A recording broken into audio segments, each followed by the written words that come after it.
Abra sua Bíblia, por favor, em Atos, no capítulo 16, no versículo 31. Atos 16, 31. Eu vou ler somente esse versículo ao meio da Revista e Atualizada, porque onde a vida inteira eu decorei, citei esse texto, e parece que lê-lo em outra hoje parece que está errado. Então, mas todo o restante da minha leitura bíblica vai ser na Nova Almeida Atualizada, uma versão que eu tenho recomendado bastante, e ela mantém o estilo das versões mais antigas, aquele texto clássico baseado no sistema de literalidade na tradução, mas ela também tem um tom das mais novas, das mais modernas, de linguagem acessível, né, que é as chamadas traduções por equivalência e não só por literalidade. Atos capítulo 16, verso 31. Estamos na temática da família real e o meu assunto a ser compartilhado com vocês hoje, o tema da minha mensagem é salvação para a família. O texto sagrado diz assim: responderam-lhe, crê no Senhor Jesus e será salvo tu e tua casa. Você pode repetir isso comigo? Diga, crê no Senhor Jesus e serás salvo tu e tua casa. Bom, que há um projeto divino para abençoar as famílias, isso é incontestável. Embora a gente sempre reconheça que salvação é uma experiência individual, o plano e o projeto de Deus envolve as famílias. Quando Deus fala para Abraão, em ti serão benditas todas as famílias da terra. Paulo pega essa frase na carta aos Gálatas, ele diz que Deus pré-anunciou o evangelho a Abraão com essa frase. Ou seja, através de você ou da sua linhagem, da linhagem de Abraão viria o Cristo. A Bíblia diz que todas as famílias da terra seriam abençoadas, porque Deus pensa em termos de família. No entanto, nós não podemos negar que o plano e o projeto de Deus, né, quando falamos a respeito de salvação, seja sempre de aplicação individual. E eu quero tentar construir esses dois valores. Uma salvação que é individual, um plano e um projeto de Deus para a família, e tentar apresentar para você, né, uma visão importante que devemos carregar a respeito do anseio, né, e da cooperação com Deus para a salvação dos nossos familiares. E começo a partir desse texto, porque em toda essa minha vida de crente, não apenas os 28 anos de ministério pastoral, os 30 onde já estou pregando, mas desde que eu era garoto, talvez esse texto, crê no Senhor Jesus, será salvo tu e toda a tua casa, tem sido uma das frases que eu mais ouvi dentro da igreja. E a maioria das vezes, não apenas nas igrejas que frequentei, né, mas em outros círculos onde visitava e com quem tinha relacionamento, as pessoas apresentavam esse versículo como se fosse uma promessa de Deus. E até hoje muitas pessoas fazem. Até hoje vejo pregadores, inclusive alguns amigos, gente que eu respeito, alguns que me ensinam e me abençoam, que defendem a ideia de que isso é uma promessa e você precisa acreditar e reivindicar. Mas a pergunta a ser feita é, esse texto é de fato uma promessa? Porque embora o texto fale a respeito da salvação para toda a casa, eu acredito que ele precisa ser bem entendido. Quando o texto é recebido, abraçado por alguns como uma promessa que não apenas estimula a fé, mas o estimula na sua responsabilidade, eu não vejo muito problema. E durante muito tempo eu preferia nem discutir muito o assunto se era ou não uma promessa, conquanto que mantivesse a pessoa naquela dinâmica de acreditar que Deus vai fazer algo pela sua família e que ela se envolvesse no processo. Mas ao longo do meu ministério pastoral, à frente de várias igrejas em cidades diferentes, onde plantamos e estabelecemos vários trabalhos, algo que eu tenho percebido é que muitas vezes as pessoas terceirizam algo para Deus. Porque acredito que se Deus prometeu salvar minha família, Ele vai fazer, e se Ele vai fazer, Ele que o faça, não tem nada a ver com isso. E é quando entra esse entendimento equivocado, que nós temos não só o elemento da negligência, que somado ao engano, termina sempre na falta de resultados. E essas atitudes erradas na vida dessas pessoas normalmente são fruto de uma compreensão equivocada. Então, eu gostaria que a gente trabalhasse três aspectos aqui bem distintos. O primeiro, o questionamento. Há uma promessa de salvação para a família toda, de cada crente? Depois de discutir isso, temos responsabilidades, há algo que devemos fazer pela nossa casa, no sentido da salvação deles. Para só, depois de conversar dessas duas coisas, a gente falar, eu vou terminar em terceiro lugar, apresentando aqui para vocês algumas recomendações práticas. Bom, diante da pergunta e do questionamento aqui em primeiro lugar, se esse texto é uma promessa de salvação para a família toda, eu quero te dizer que eu não acredito nisso. Eu vou dar 3 argumentos pelos quais eu não acredito nisso. O primeiro é que ele contraria toda a mecânica ou a dinâmica da salvação. Nós precisamos, de fato, compreender e entender que a palavra de Deus, trabalha de uma maneira muito clara qual é o processo pelo qual as pessoas são salvas. Então, em Marcos, no capítulo 16, nos versículos 15 e 16, Jesus diz aos seus discípulos: ide, pregai o evangelho a toda criatura. Quem crer e for batizado será salvo. Quem não crer, será condenado.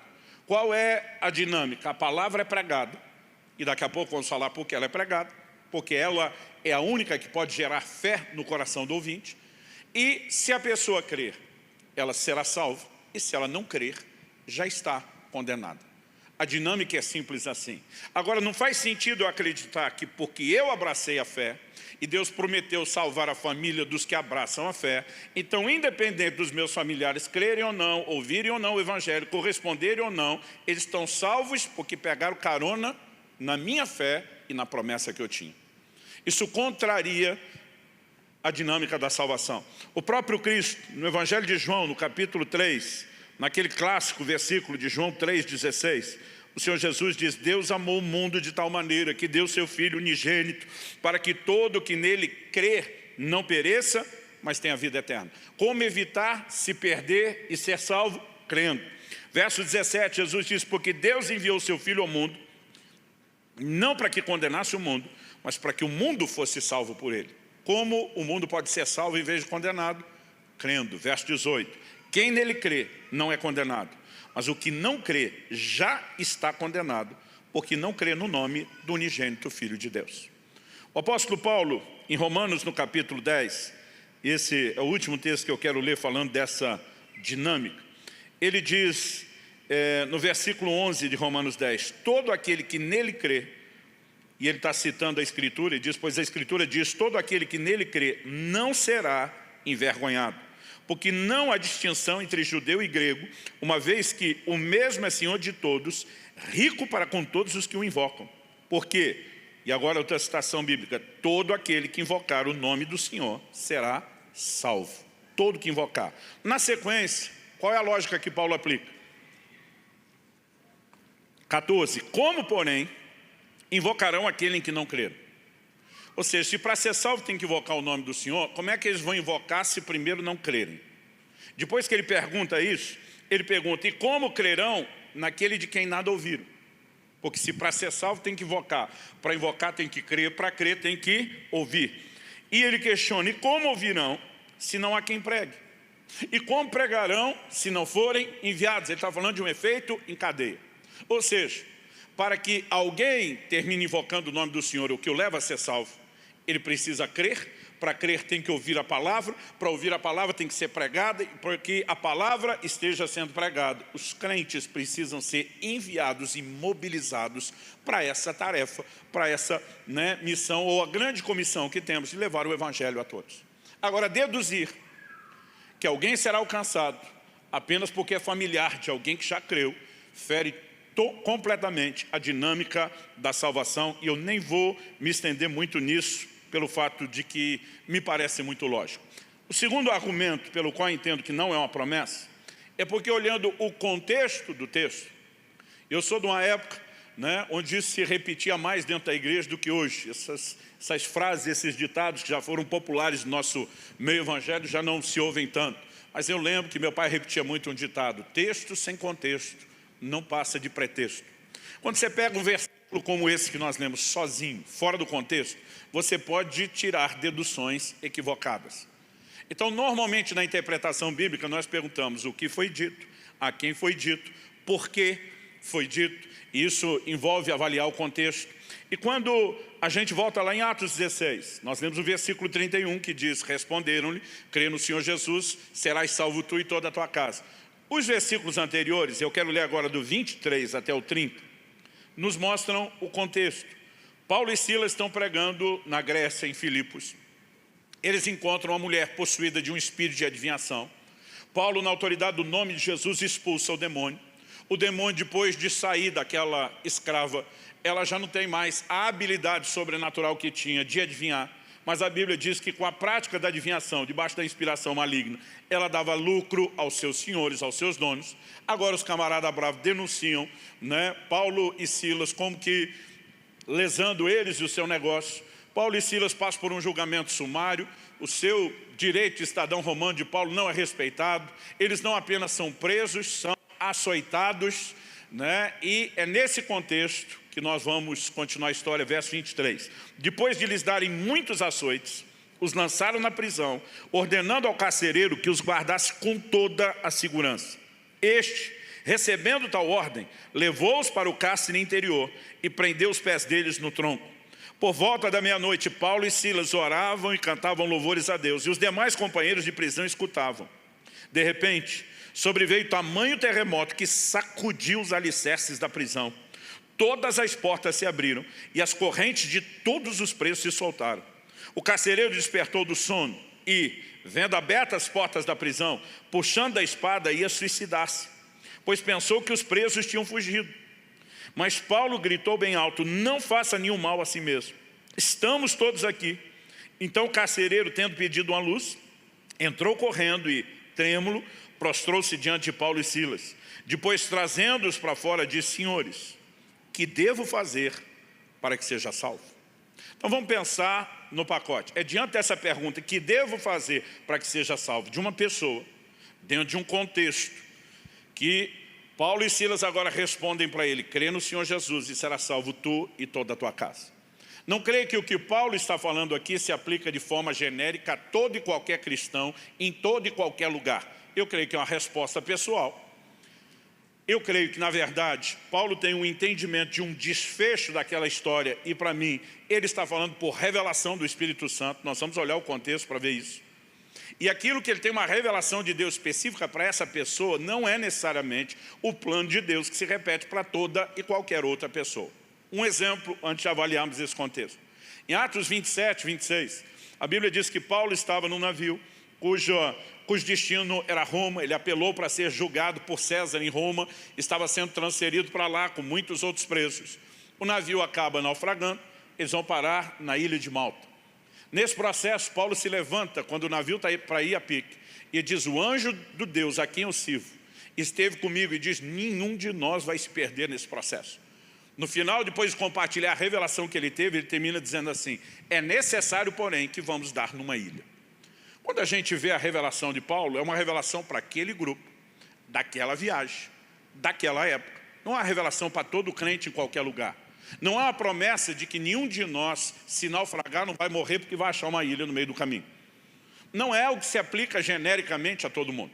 Aliás, ao longo da história, nós temos muitos cristãos que morreram num naufrágio sem encontrar nenhuma ilha, porque eles não carregavam uma promessa de intervenção específica, como a revelação que Paulo teve só para aquele grupo. Por que eu entendo que Paulo está falando com esse carcereiro debaixo de revelação? Bom, a Bíblia diz que lá pela meia-noite, eles oravam e cantavam louvores a Deus. Meia-noite hoje é um horário que alguns ainda não foram dormir, mas naquela época era metade da noite mesmo. Me parece, a Bíblia diz, que o carcereiro acorda com o terremoto, então os presos estão mais perto, estão ouvindo, mas o carcereiro estava dormindo. Quando veio o terremoto e abre as portas da prisão, rompe as cadeias de todos, esse homem fica desesperado, e aí você vai ter que entender algo que era um elemento cultural dentro do Império Romano. Um guardião de presos responderia com a própria vida no caso dos presos fugirem. Quando ele acorda com o terremoto, com tudo chacoalhando, vê aquelas portas escancaradas e imagina que todo mundo fugiu, ele já sabe que ele vai responder com a vida. E ele, desesperado, sabendo que não só a sua carreira de carcereiro acabou, mas a sua vida terminou, ele decide adiantar o processo. No momento que ele pega da espada e está no escuro, Paulo grita para ele de onde está: não faça esse mal a você. Ninguém fugiu, está todo mundo aqui. Esse camarada chega tremendo. Como é que Paulo sabe o que esse camarada, em outro ambiente, está para fazer?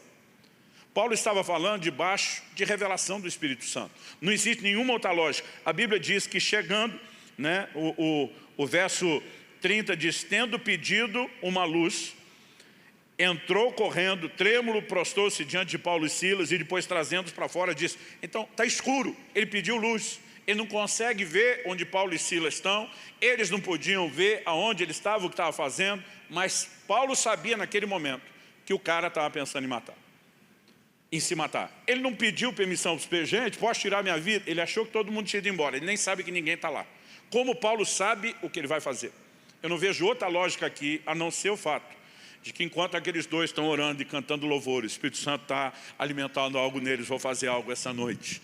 Essa história termina com salvação. Você consegue imaginar os presos com a porta da prisão aberta, as correntes rompidas, e ninguém correr? Ninguém foi embora. Alguma coisa está acontecendo ali e é o ambiente. E Paulo já sabe o desfecho da história. Não apenas haverá salvação para você, mas para toda a sua casa. Aquele homem entende uma palavra. Se o plano e o projeto de Deus é salvar não apenas a mim, mas toda a minha casa, eu tiro vocês da cadeia, vocês vão lá na minha casa pregar para todo mundo. E nós olhamos e encontramos, daqui a pouco nós vamos ler isso, que foi exatamente o que Paulo e Silas fizeram. De modo que o que eu e você precisamos compreender é a responsabilidade que temos de, se queremos salvação para a nossa casa, levar o Evangelho a eles e não esperar sentado de braço cruzado, imaginando que Deus tem uma promessa, então que faça a ele. Quem está entendendo aí, diga amém. Terceiro argumento. Primeiro, contra a mecânica e a dinâmica da salvação. A segunda razão pela qual eu creio que não há promessa, porque se tratava de uma palavra pessoal. E a terceira e última, que para mim essa é incontestável, é que nós temos textos e declarações, tanto de Jesus como do próprio Paulo, contrárias à ideia de que essa era uma promessa. Olha o que Jesus diz em Lucas capítulo 12, do verso 51 ao 53. Vocês pensam que vim para trazer paz à terra? Eu afirmo a vocês que não. Pelo contrário, vim trazer divisão. Porque daqui em diante estarão 5 divididos numa casa. 3 contra 2, 2 contra 3. Estarão divididos pai contra filho, filho contra pai, mãe contra filha, filha contra mãe, sogra contra nora e nora contra sogra. É lógico que nós precisamos entender o que Jesus está falando. Quando ele está dizendo, não vim trazer paz, vim trazer divisão, isso não é uma contradição de quando ele diz, a minha paz vos dou. Quando Jesus diz, minha paz vos dou, ele está falando de paz interior, não circunstancial. Aqui quando ele diz, não vim trazer paz, vim trazer divisão, ele está falando do lado de fora, não do lado de dentro. O que ele estava dizendo aos seus seguidores, que quando muitos deles se posicionassem para crer nele, haveria oposição da família, haveria perseguição da própria família. Agora, se o próprio Jesus, o Verbo encarnado, tivesse conhecimento de uma promessa de que quando um crê, todo mundo vai crer, então ele não poderia dizer que veio trazer divisão para aquela casa, que haveria perseguição e oposição. Ele deveria dizer, olha, mas fica tranquilo, porque agora você está debaixo de uma promessa e todo mundo lá vai ser salvo. Não é esse o argumento. Paulo, em 1 Coríntios, no capítulo 7, ele diz assim, no verso 16, pois você, ó mulher, como sabe se salvará o seu marido? Ou você, ó marido, como sabe se salvará sua mulher? Se o próprio Paulo acreditasse que o que ele falou para aquele carcereiro é uma promessa para todo crente, de que se ele criou sua casa, inevitável, automaticamente seria salvo, como é que ele colocaria em xeque isso? Perguntando, como é que você sabe se o seu marido vai ser salvo, se a sua esposa vai ser salva? Ué, se eu tenho promessa, vai ser porque Deus é fiel, vai cumprir o que falou e ponto final. Mas quando falamos da salvação, é inegável que é a vontade de Deus. E não é a vontade de Deus que apenas familiares de gente que se converteu se salvem. A Bíblia diz que Deus deseja que todos se salvem.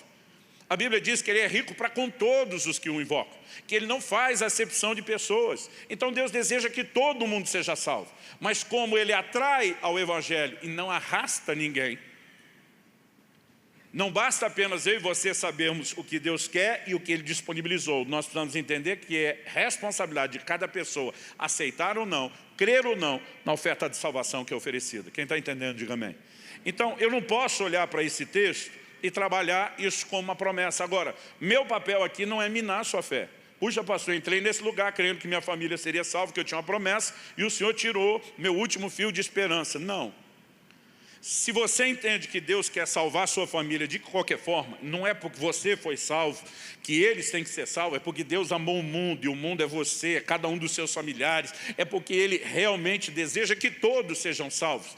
Mas em vez de esperar que Deus faça sozinho algo que não é responsabilidade dele sozinho, mas que você pode cooperar com Deus, aí a coisa muda de figura.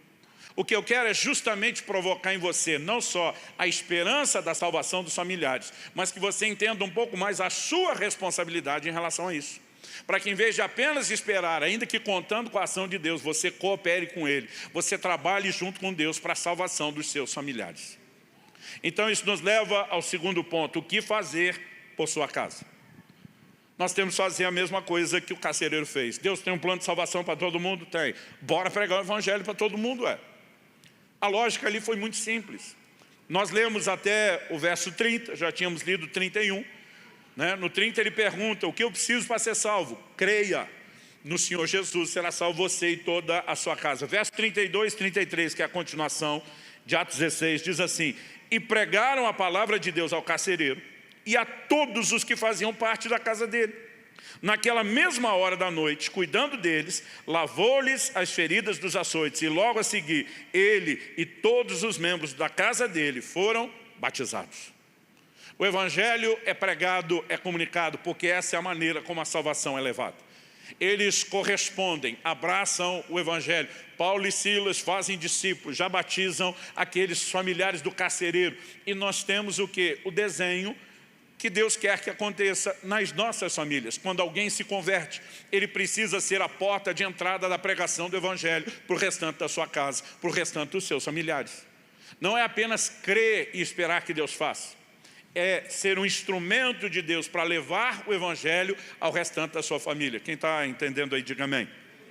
Bom, essa expressão sobre crer no Senhor para ser salvo a pessoa e a sua casa, ela aparece 2 vezes no Novo Testamento. Uma delas está em Atos, no capítulo 11. No capítulo 10 de Atos, nós vemos que um anjo de Deus aparece a um centurião romano que morava em Cesareia Marítima, chamado Cornélio. Ele diz: olha, manda chamar Pedro em Jope. É uma cidade a 60 quilômetros de distância. Trecho que o apóstolo Pedro, para pregar o evangelho, cobre em 2 dias a pé. Eu fico imaginando, hoje seria de bicicleta, Marcelo? Eu fico imaginando se nós daríamos conta do recado, 30 quilômetros por dia de caminhada. E ele anuncia, olha, manda chamar Simão, por sobrenome Pedro, o qual te dirá palavras mediante as quais será salvo você e toda a sua casa. Um anjo anunciou isso. Quando você lê o capítulo 10, você não encontra essa frase. Ela só aparece no capítulo 11, que é quando agora Pedro volta para Jerusalém.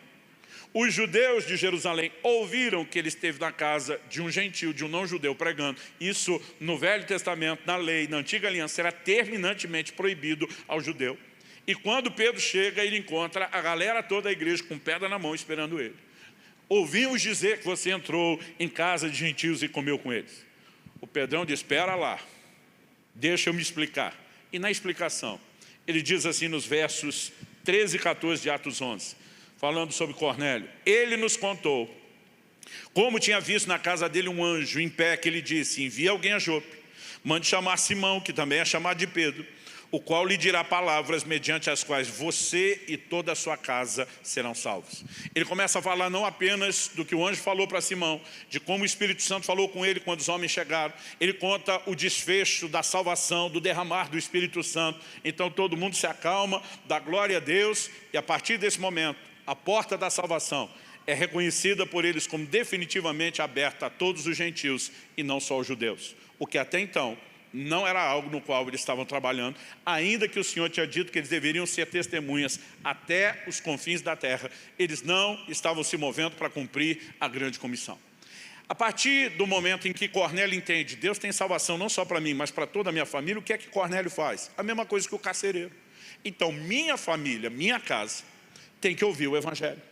A Bíblia diz que quando Pedro chega, e o Cornélio teve 2 dias, ele reuniu a turma toda.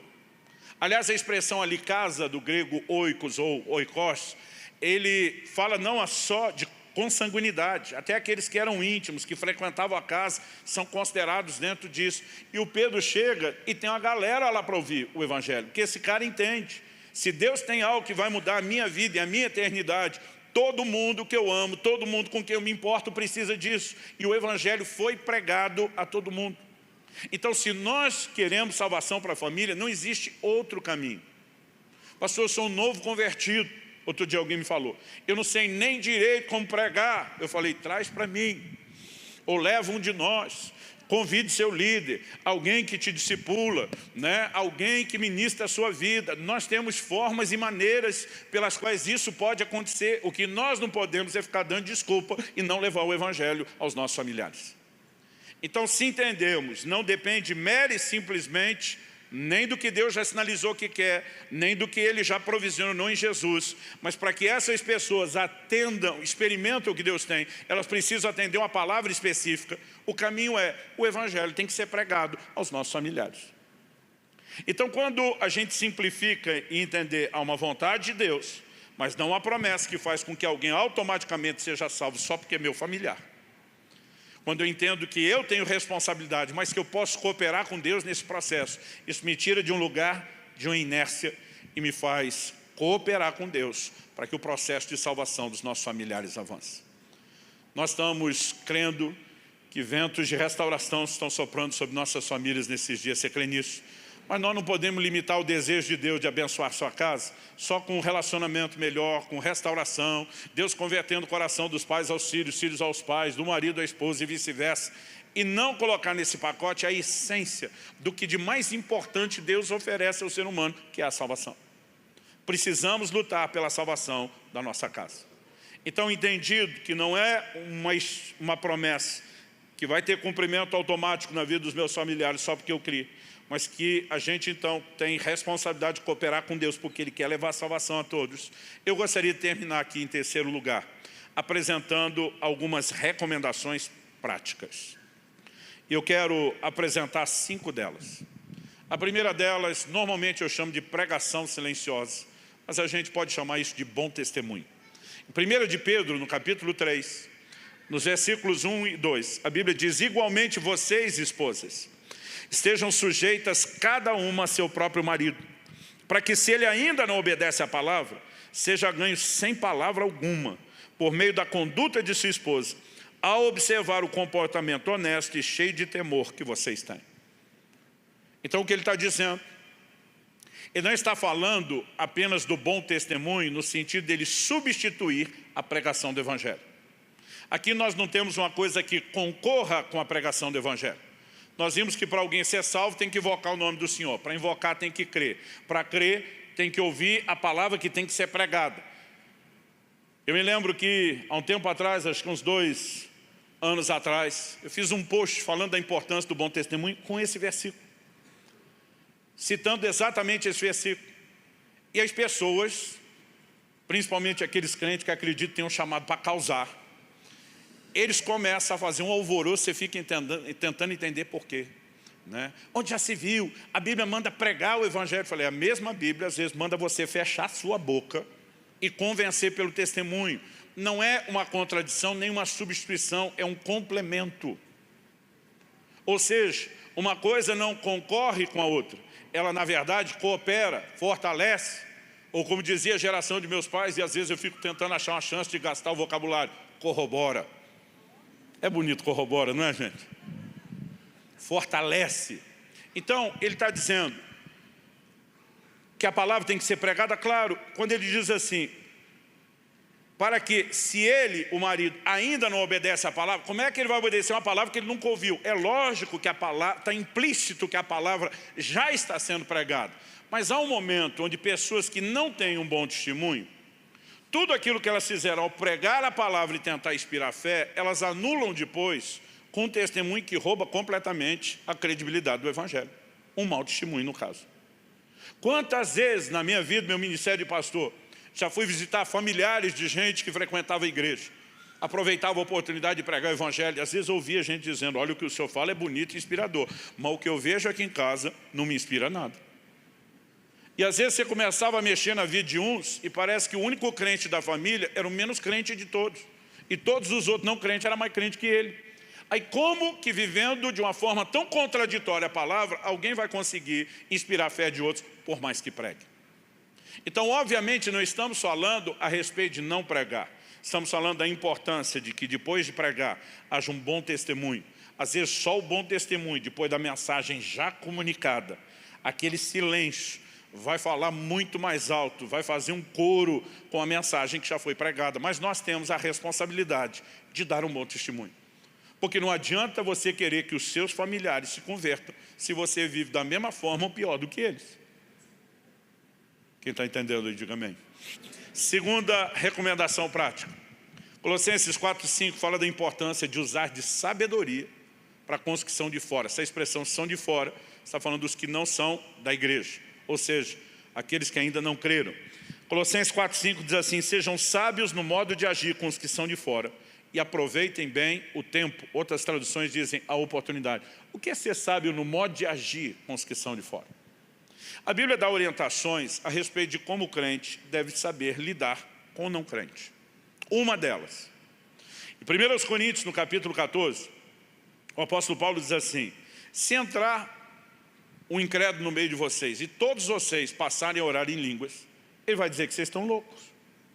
Na verdade, ele não afirma, ele pergunta e ele está levando todo mundo a essa conclusão. Porventura, ele não vai dizer que todos vocês estão loucos?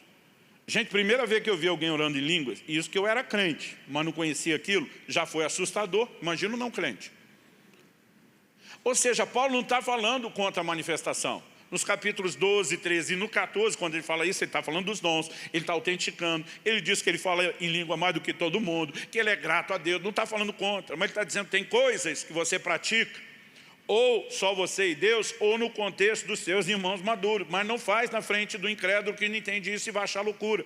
Agora, tem gente tentando pregar o evangelho e ele o apresenta ou vive de uma forma tão intensa e assustadora que essas pessoas dizem: é ruim que eu quero esse negócio para mim. Até quando falamos de gente crente, não é qualquer assunto que é para ser falado ou discutido. A Bíblia diz que, por exemplo, aquele que nasceu de novo é uma criança espiritual. Pedro escreve e diz: como crianças recém-nascidas, desejem o puro leite espiritual, a fim de crescerem para a salvação. Novo convertido não tem que discutir questão teológica profunda, ele só precisa de alimento para crescer naquele momento. A Bíblia fala que adultos sim, tem dieta, alimento sólido, mas que os mais novos precisam de leite. Agora, se a gente não discute essas coisas nem com um crente que ainda não tem maturidade, o que dizer, tentar pregar ou explicar determinados assuntos a alguém que nem se converteu?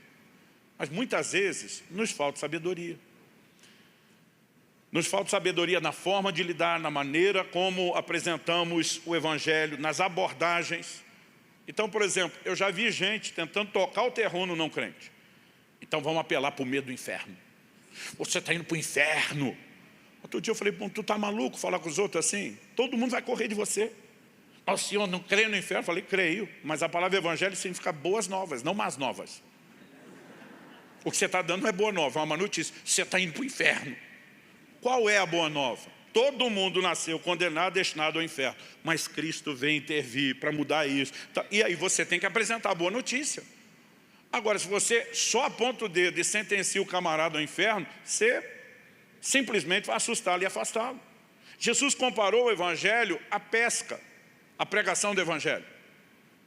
E eu não sei se você sabe, mas na pescaria se usa iscas, são atrativos, né? Paulo diz: eu me fiz de judeu para pregar aos judeus, eu me fiz como alguém sem lei para pregar aos que estão sem lei, eu me fiz de fraco para ganhar os fracos. O que ele estava dizendo? Eu uso de sabedoria, eu crio as conexões necessárias com cada grupo para poder apresentar o evangelho com sabedoria. Agora, se nós não temos, eu vejo gente que ele já começa tentando tirar tudo que o pobre coitado do pecador tem. O negócio é o seguinte: você precisa de Jesus, senão você vai para o inferno. Vai para andar com Jesus. Pode abandonar, né, a sua bebidazinha, o seu cigarrozinho, o seu baseadinho, esquece a baladinha. O cara já não tem mais nada, só tem aquilo. E ele começa tentando tirar tudo. Como é que você acha que a pessoa vai reagir? Quando eu era garoto, pré-adolescente, eu lembro de um cachorro que nós tínhamos lá em casa, e que às vezes a gente dava uns pedaços de osso, a gente não conseguia mais tirar. Porque toda tentativa de tirar, ele avançava. Gente, a hora que aquele osso estava velho, fazendo aniversário, uma coisa nojenta. Eu lembro de um dia, tentei uma manobra rápida para pegar e o cachorro avançou. Agora, se você jogar um bifão de carne, a troca fica bem mais fácil. Muitas vezes, antes de tirar o que o pobre coitado tem, nós só precisamos oferecer algo melhor, que seja tão atrativo, tão fascinante, que ele diz, não preciso mais disso. Quem está entendendo, diga amém. Quando a gente compreende a necessidade de usar de sabedoria, então, não se trata só de comunicar o Evangelho, mas de como nós vamos fazer isso. Terceiro lugar, não desistir dos seus.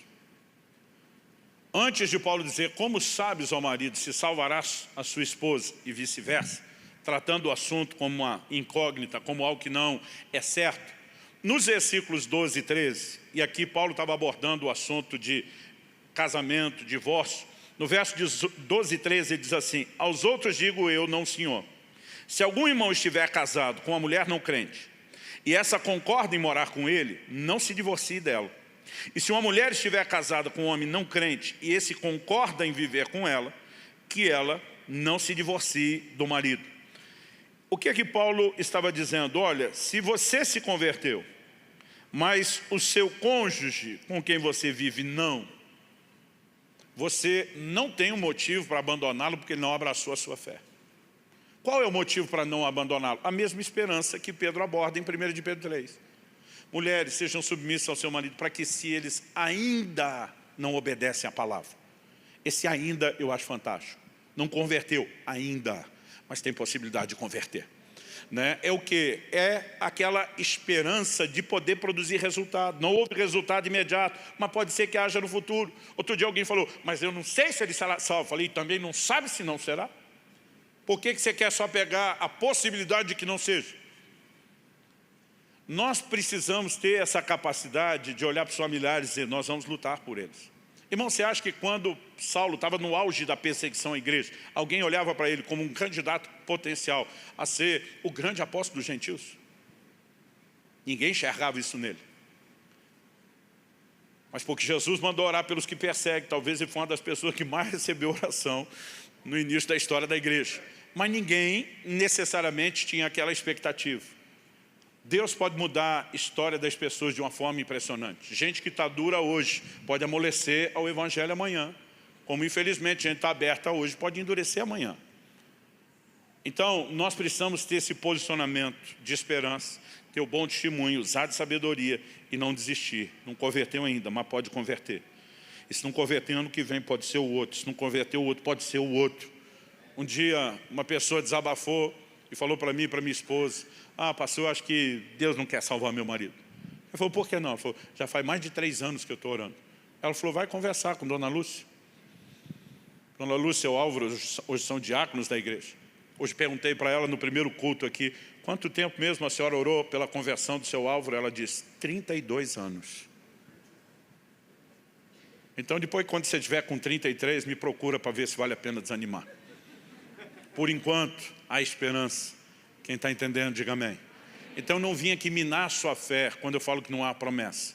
Independente de você ter uma promessa especificamente para a sua casa, Deus deseja que todos se salvem, inclusive a sua casa. Isso basta para que a gente coopere com eles.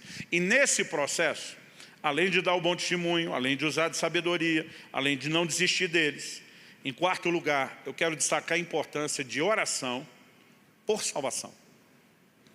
Em primeira carta de Paulo a Timóteo, no capítulo 2, do versículo 1 ao 6, nós lemos assim, antes de tudo. Você sabe o que significa essa expressão no grego, antes de tudo? Significa antes de tudo. Prioridade zero. Às vezes a gente fica esperando uma coisa diferente, em vez de ser só o que está lá, né? Prioridade zero, antes de qualquer outra coisa. Façam súplicas, orações, intercessões e ações de graça em favor de todas as pessoas, o que inclui seus familiares não convertidos. Orem a favor dos reis e de todos os que exercem autoridade, para que vivamos vida mansa e tranquila, com toda a piedade e respeito. Então agora eu falo de orar por todos e também especificamente por autoridade. Por que eu oro por todos e também pelas autoridades? Ele diz, isso é bom e aceitável diante de Deus, nosso Salvador, que deseja que todos sejam salvos e cheguem ao pleno conhecimento da verdade. Porque há um só Deus e um só mediador entre Deus e a humanidade, Cristo Jesus, homem, que deu a si mesmo em resgate por todos, testemunho que se deve dar em todos os tempos. Eu não acredito no que alguns pregam sobre uma expiação limitada, que Deus predestinou alguns para a salvação, outros para a perdição. Isso é absurdamente contraditório a todas as declarações explícitas de que Deus quer salvar a todos. O desejo de Deus é que a salvação se estenda a todos, mas a Bíblia está dizendo que nós devemos orar para cooperar com a vontade de Deus, com o plano de Deus. Nós não conseguimos esgotar o mistério por trás de por que a oração está conectada ao cumprimento da vontade de Deus. A gente pode dar diversas explicações, mas é um mistério tão profundo e rico que eu não ousaria dizer que a gente tem a capacidade de desvendar. Mas Jesus nos ensinou a orar: venha o teu reino, seja feita a tua vontade. Ou seja, o Deus que quer estabelecer o seu reino também quer que a gente clame pelo estabelecimento do reino. O Deus tem uma vontade a ser executada, espera que nós oremos para que essa vontade seja cumprida. A verdade é que o homem coopera com Deus e o avanço do reino de Deus na terra por meio da oração. E nós devemos orar por todos, incluindo os nossos familiares, porque Deus deseja que eles sejam salvos. Se não existe cooperação nenhuma entre a oração e a chegada à salvação, por que teríamos uma instrução como essa? Agora, o que a gente precisa entender, e aqui eu vou apresentar isso de forma muito resumida, se você tem familiares não crentes e quer orar por eles, eu te aconselho, em algum momento, se você não ouviu falar sobre isso ainda, achar lá na internet uma mensagem minha chamada Intercessão para a Salvação. A gente só faz a conexão entre o que é a oração para a salvação e como especificamente devemos orar. Mas o que eu quero apresentar aqui é que esse tipo de oração não é só chegar diante de Deus e dizer: Deus, salva fulano. Eu lembro de uma reunião de oração que eu estava e vi alguém que tinha aquele peso pela salvação da sua família. Mas ele ficava diante de Deus dizendo assim: meu Deus, salva fulano, salva Beltrano, salva meu tio, né? Salva minha tia. Não é pedir para Deus salvar, Deus já quer salvar, não só quer, Ele já fez tudo para a salvação deles. Então, não se trata de pedir que Deus faça como se Ele precisasse ser convencido que essas pessoas têm que ser salvas. Nem que elas precisem de salvação ou que Ele precise ser convencido a querer salvá-los. Aonde a oração entra? Ela entra interferindo numa dinâmica específica do processo. Segundo aos Coríntios, capítulo 4, o apóstolo Paulo fala que o Deus desse mundo cegou o entendimento dos incrédulos, a fim de que não lhes resplandeça a luz do Evangelho. Então, se há uma cegueira espiritual, normalmente nós nos levantamos, começamos a interceder: Senhor, remove essa cegueira espiritual dos olhos desse familiar. Abre os olhos dele, traz entendimento espiritual. Nós oramos por arrependimento, porque arrependimento, se por um lado tem uma parcela da responsabilidade humana, quando a Bíblia diz arrependei-vos, um imperativo, por outro lado, tem parte do processo como sendo de Deus. Romanos 2 diz que a bondade de Deus conduz ao arrependimento, que é o Espírito Santo que convence do pecado. Não é nem só um, nem só outro, mas nós oramos: Espírito Santo, encontra lugar no coração desse homem, que em vez de resistência, haja abertura. Muitas vezes nós vamos orar e clamar a Deus que use circunstâncias para trabalhar na vida de alguém. A Bíblia fala que o filho pródigo, quando chega no fim do poço, a Bíblia diz caindo em si. Estava fora de si em tudo que fez, mas só caiu em si quando o negócio ficou ruim. Outro dia alguém falou: pastor, quanto mais eu oro por um familiar meu, pior fica a vida dele. Eu falei: isso é um bom sinal? Falou: não, mas eu estou orando para melhorar. Eu falei: talvez não melhore nunca enquanto ele não reconhecer sua miséria, sua insuficiência, né? Muitas vezes Deus pode trabalhar de formas diferentes. Agora, como nós não sabemos qual é, normalmente eu intercedo: Senhor, trabalhe nas circunstâncias à volta, da forma como o Senhor bem entender, mas que essas coisas cooperem para que ele entenda a sua condição de pecador, para que ele reconheça o Senhor como Salvador. Enfim, eu disse que não ia detalhar e não vou tentar fazer isso, mas nós precisamos aprender a orar por salvação.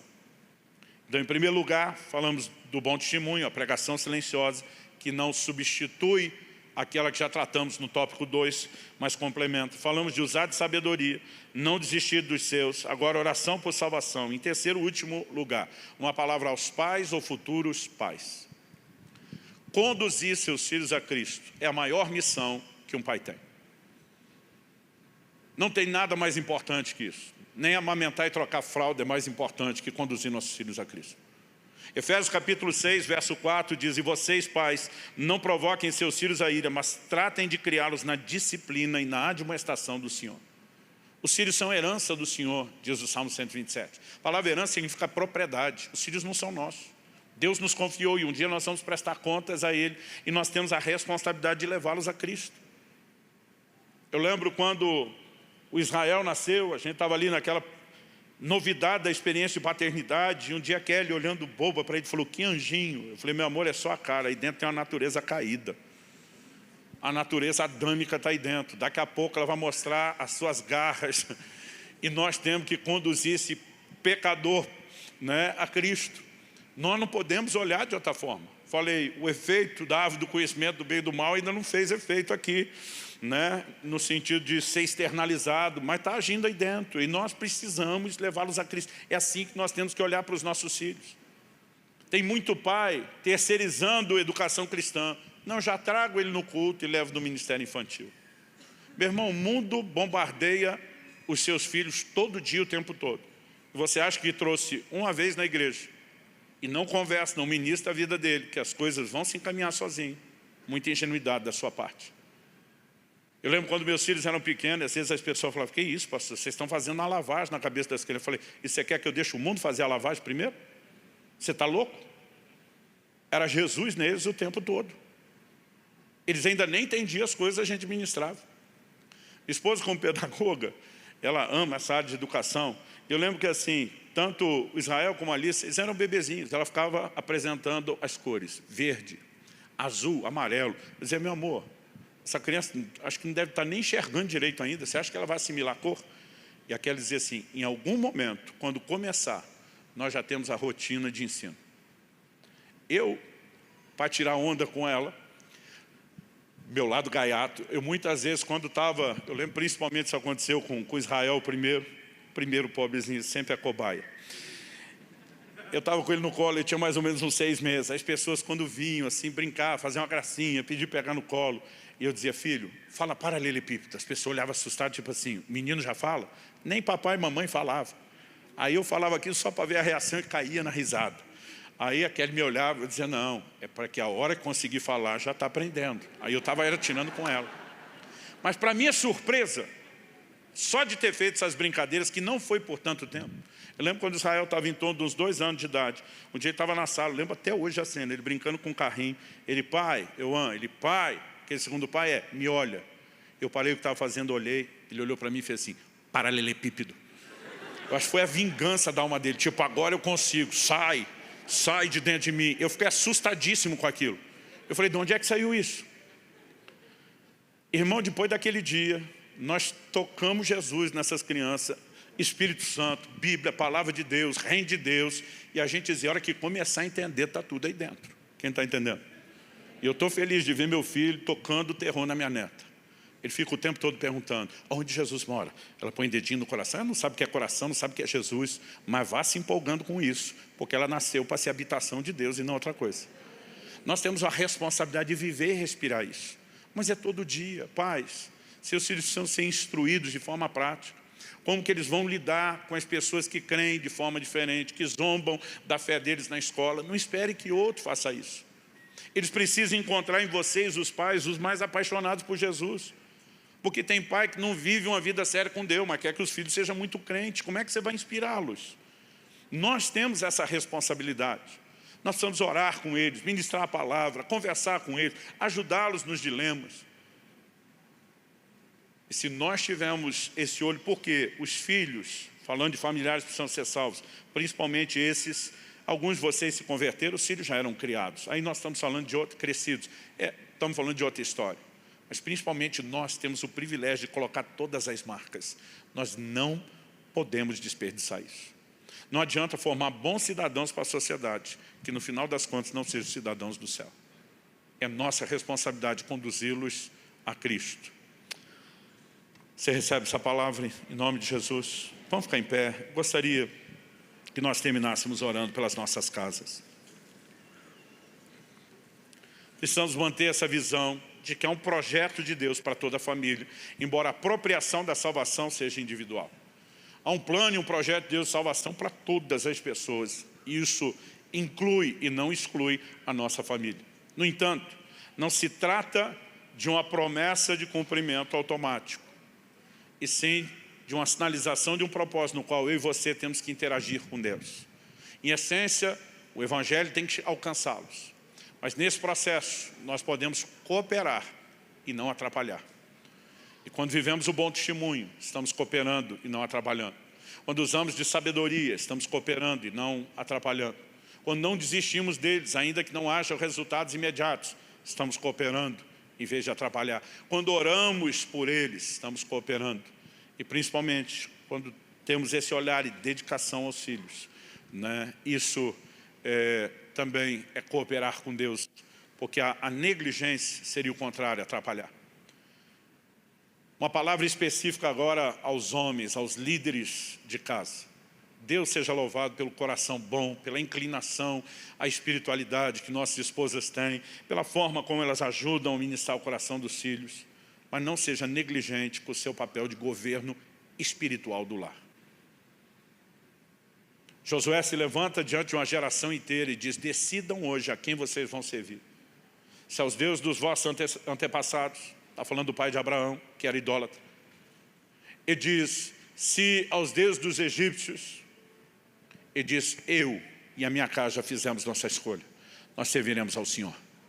Josué está dizendo: não vou servir a Deus sozinho, eu tomei a decisão por mim e pela minha casa, vai todo mundo servir a Deus.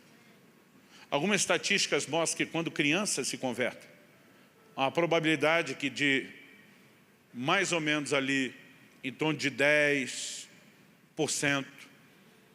isso varia até perto de 17% do restante da família se convertam depois dos filhos. Quando a mulher se converte, esse percentual sobe para mais de 30%. Mas quando os chefes de família se convertem, mais de 90% dos seus familiares os acompanham. Existe algo a respeito do governo que nós, os homens, o governo espiritual, precisamos entender. Enquanto alguns estão arrotando de forma arrogante, ditadora, quem manda aqui sou eu, deveria assumir o seu papel como cabeça espiritual do lar. Nós precisamos entender que a maior responsabilidade de buscar Deus e trazer Deus para dentro da nossa casa é de nós, os cabeças do lar. E nós precisamos abraçar isso. Vamos orar com toda a família, protegendo o coração deles, mas orando também pela conversão dos demais. Vamos gerar nos nossos filhos o zelo, né? Não apenas pela salvação que eles receberam, mas por aqueles que precisam ser alcançados. Eu quero desafiar a tomar decisões. Eu quero que a gente termine orando pelos nossos familiares. Talvez o seu núcleo familiar, pai, mãe, filho, já esteja ali todo mundo convertido. Glória a Deus por isso. Mas talvez hajam outros familiares, pais, tios, sobrinhos, que precisem do Evangelho. E eu gostaria que você orasse por eles. São raras as exceções que a gente tem quase todo mundo, em todos os níveis, servindo a Deus de forma firme, compromissada.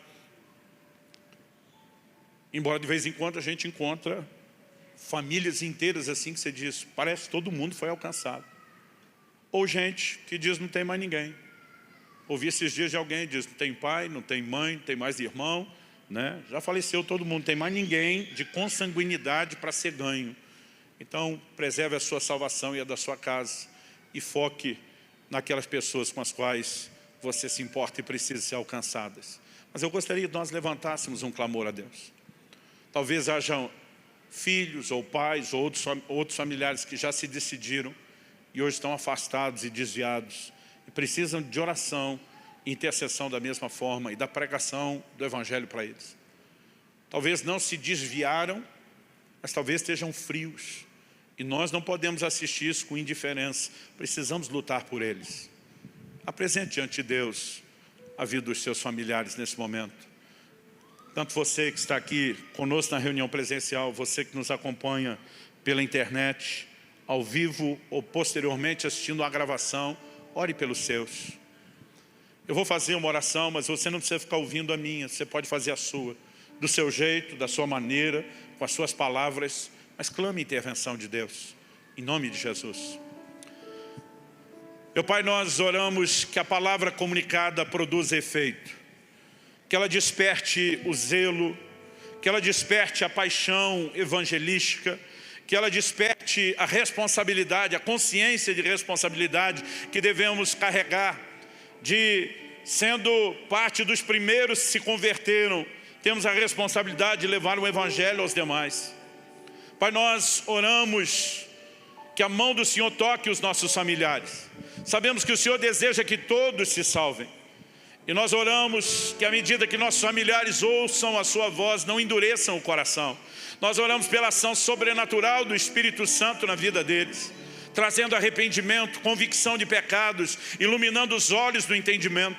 Nós oramos que toda cegueira maligna caia por terra, que toda dominação das trevas seja quebrada em nome de Jesus.